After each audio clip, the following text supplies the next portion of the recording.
Le matin était doux. Les rayons du soleil caressaient les murs colorés de Port-au-Prince. Dans la cour, Nadia étalait ses dessins sur une grande nappe, entourée d'enfants fascinés. Depuis l'installation des panneaux solaires, une nouvelle énergie circulait dans le village, et Nadia voulait en capter l'essence à travers l'art. Samuel observait Nadia, admirant sa capacité à transformer la réalité en couleurs et en formes. « Tu crois que ton art peut changer quelque chose ici ?» demanda-t-il curieux. « L'art, c'est notre mémoire, notre voix. Si on raconte notre histoire avec des images, les gens se souviendront. Et ils seront fiers. » Ce jour-là, l'équipe avait prévu un atelier artistique pour les jeunes du village. Michael installa une toile blanche sur le mur de l'école, tandis que Jean-Pierre apportait des pots de peinture récupérés. Les enfants, d'abord timides, se rapprochèrent, intrigués par l'idée de peindre ensemble. Nadia prit le temps d'expliquer. « Chacun de vous a une histoire, un rêve, une couleur préférée. Aujourd'hui, on va peindre ce qui fait de nous un peuple unique. » Marline, la jeune femme qui s'était révélée la veille, s'approcha avec son petit frère.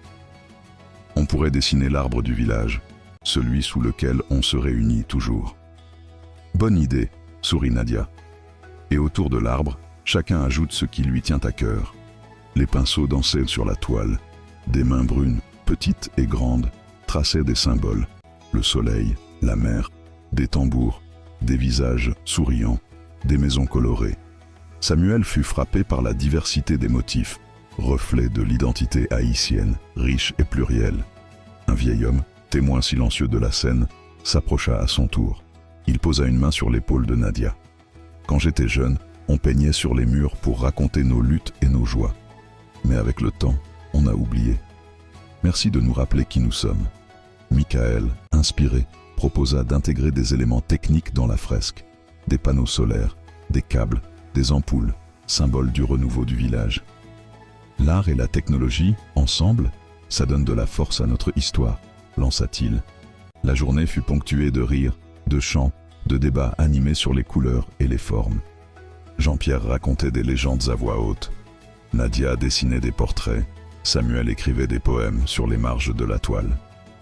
À la fin de l'après-midi, la fresque était achevée. Elle rayonnait sur le mur de l'école, visible de tous, comme une déclaration d'identité et d'espoir. Les habitants se rassemblèrent devant l'œuvre, certains émus aux larmes. Samuel prit la parole. « Ce mur, c'est notre miroir. Il nous rappelle d'où nous venons, ce que nous avons traversé et ce que nous pouvons devenir. » Nadia ajouta, la voix tremblante d'émotion. « L'art ne nourrit pas seulement les yeux, il réveille le cœur. Il nous unit